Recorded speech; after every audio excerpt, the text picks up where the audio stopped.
नमस्कार। 26/11 ये सिर्फ एक तारीख नहीं, बल्कि भारतीय इतिहास का एक ऐसा गहरा घाव है जिसे भूलना नामुमकिन है। इस एक्सप्लेनर में हम एकदम गहराई में जाकर ये समझने की कोशिश करेंगे कि 2008 के उन भयानक मुंबई हमलों के पीछे की जो सालों लंबी प्लानिंग थी, वो असल में कैसे रची गई और फिर उसे अंजाम कैसे दिया गया। हम सिर्फ तथ्यों और सबूतों पर बात करेंगे ताकि इस पूरी घटना का एक-एक पहलू बिल्कुल साफ हो सके। तो चलिए शुरू करते हैं। इस पूरी साजिश का स्केल कितना विशाल था, इसे डिकोड करने के लिए हम इसे 5 हिस्सों में बांटेंगे। साजिश की शुरुआत, ट्रेनिंग के 4 चरण, रेकी और घुसपैठ, वो सिलसिलेवार हमले और आखिर में रेस्क्यू ऑपरेशन में हुई वो जानलेवा देरी। तो चलिए अपने पहले चरण की तरफ बढ़ते हैं, रूट्स ऑफ द प्लॉट, और देखते हैं कि इस तबाही के बीज 1971 में कैसे और कहां बोए गए थे। अब ये टाइमलाइन देखिए, ये आपको बताएगी कि इस खौफनाक हमले की तैयारी कितनी धीमी और कैलकुलेटेड थी।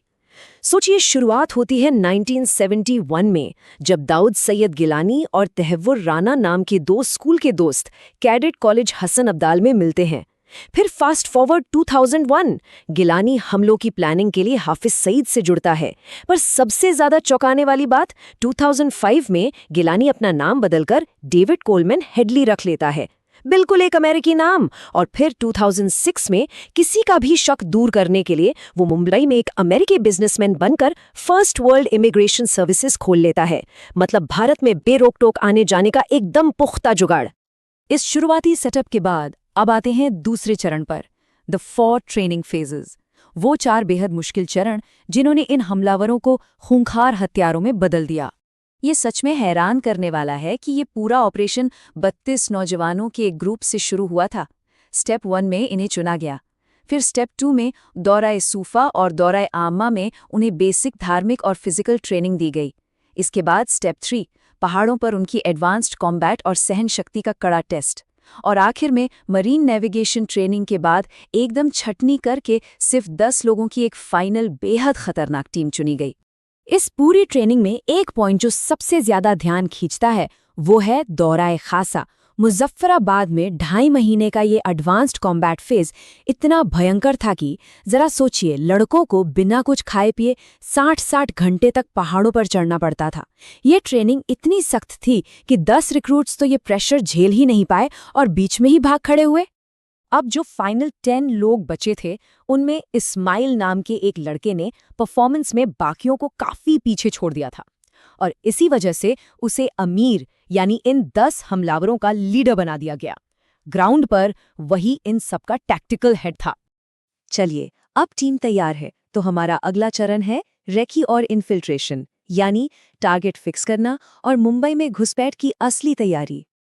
अगर आप इनकी प्लानिंग का टेक्निकल लेवल देखेंगे तो सच में रोंगटे खड़े हो जाएंगे।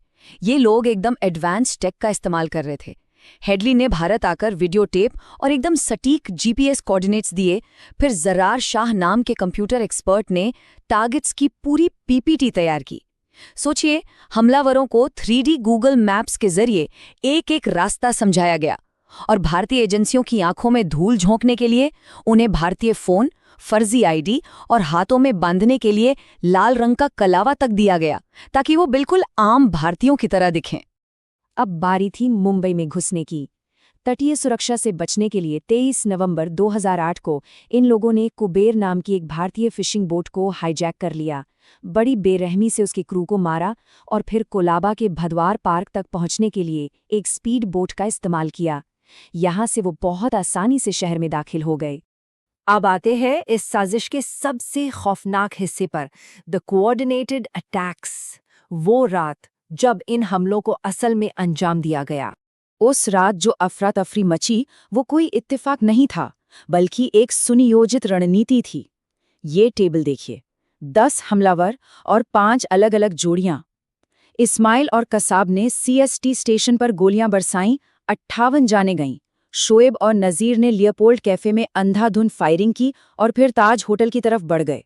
उधर हफीज और जावेद सीधे ताज होटल की मेन लॉबी में घुसे और वीआईपी गेस्ट्स को निशाना बनाया। इमरान बाबर और नासिर ने नरीमन हाउस में लोगों को बंधक बना लिया और अब्दुल रहमान और फहदुल्ला ने ओबरॉय होटल में 35 मासूमों की जान ले ली। सोचकर देखिए, सिर्फ 10 आदमियों ने एक ही वक्त पर शहर के इतने अहम हिस्सों पर एक साथ कंट्रोल कर लिया था। होटल में जब जाओ तो मुसलमानों को छोड़ देना। प्रस्थान से पहले दिए गए ये निर्देश बहुत कुछ बयां करते हैं। ये साफ दिखाता है कि उनकी हिंसा कितनी ज्यादा टारगेटेड थी। उन्हें सख्त हिदायत थी कि विदेशी नागरिकों को चुन चुनकर निशाना बनाना है ताकि अंतर्राष्ट्रीय स्तर पर ज्यादा से ज्यादा खौफ और दबाव बनाया जा सके। एक और बात जो सच में दिमाग सुन्न कर देती है वो ये कि हमलावरों ने ताज होटल के कमरा नंबर 520 को अपना एक तरह का कंट्रोल रूम बना लिया था। वहां बैठकर वो गूगल पर बंधकों के नाम सर्च कर रहे थे ताकि जान सकें कि उनमें से कोई वीआईपी है या नहीं। और ये सब करते हुए वो सैटेलाइट फोन के जरिए पाकिस्तान में बैठे अपने आकाओं से लगातार जुड़े हुए थे और पल पल की इंस्ट्रक्शंस ले रहे थे। इसी बीच सीएसटी स्टेशन पर मची भयानक तबाही के बाद कसाब और इस्माइल ने एक पुलिस की गाड़ी चुराई और भागने की कोशिश की। लेकिन यहीं पर एएसआई तुकाराम ओम्बले ने जो किया वो इतिहास बन गया। उन्होंने अपनी जान की परवाह किए बिना अजमल कसाब को जिंदा पकड़ लिया। उनका ये सर्वोच्च बलिदानी था जिसकी बदौलत इस पूरी अंतर्राष्ट्रीय साजिश का पर्दाफाश करने वाला सबसे बड़ा और जीता जागता सबूत पुलिस के हाथ लगा। इस पूरी घटना के आखिरी और शायद सबसे निराशाजनक चरण पर आते हैं द डिलेड रेस्क्यू ऑपरेशंस, वो सिस्टम की कमियां जिन्होंने स्थिति को और बिगाड़ दिया। अगर आप इस स्लाइड को देखेंगे तो एक बहुत बड़ा इन्फॉर्मेशन गैप साफ नजर आएगा। एक तरफ हमलावर थे जो पूरी तरह से तैयार थे। वो टीवी पर न्यूज़ चैनल्स मॉनिटर कर रहे थे, उनके पास 3 सैटेलाइट फ़ोन थे और 3D गूगल मैप्स थे। दूसरी तरफ हमारी फोर्सेस जो शुरू में से कोई लोकल गैंग वॉर समझ रही थी। उनके पास होटल्स का कोई सीसीटीवी एक्सेस नहीं था, ना ही अंदर का कोई ब्लूप्रिंट या नक्शा था। मतलब शुरुआती कुछ घंटों में हमलावरों को बाहर की सामरिक स्थिति का अंदाजा हमारी खुद की पुलिस से कहीं ज्यादा था। और फिर शुरू हुई लॉजिस्टिक्स की एक ऐसी चेन जो किसी बुरे सपने जैसी थी। जब दिल्ली से एनएसजी कमांडोज को बुलाया गया तो पता चला कि चंडीगढ़ में एनएसजी का एयरक्राफ्ट ही अवेलेबल नहीं है। फिर पालम में जो दूसरा प्लेन मिला वो इतना छोटा था कि उसमें 360 कमांडो आ ही नहीं सकते थे। किसी तरह क्रू और फ्यूल का इंतजाम करने में 2.5 घंटे और निकल गए। फिर फ्लाइट ने भी 3 घंटे की देरी से उड़ान भरी। कुल मिलाकर हमारे इन हाईली ट्रेंड एनएसजी कमांडोज को सिर्फ मुंबई एयरपोर्ट तक पहुंचने में ही 7 से 8 घंटे लग गए। 60, जी हाँ। इन्हीं सब देरी और हमलों की इतनी बड़ी रेंज की वजह से ये रोंगटे खड़े कर देने वाली घेराबंदी और गोलीबारी लगभग 60 घंटों तक चलती रही। 60 घंटे, जिसने पूरे देश को टीवी स्क्रीन्स के सामने सुन्न कर दिया था। और इसकी कीमत जो हमें चुकानी पड़ी वो बहुत भारी थी। इस पूरे खूनी खेल में अलग अलग जगहों पर 176 मासूम लोगों की जान चली गई। ये आंकड़ा सिर्फ एक नंबर नहीं है, ये वो जानें हैं जो उस दिन हमेशा के लिए खत्म हो गईं।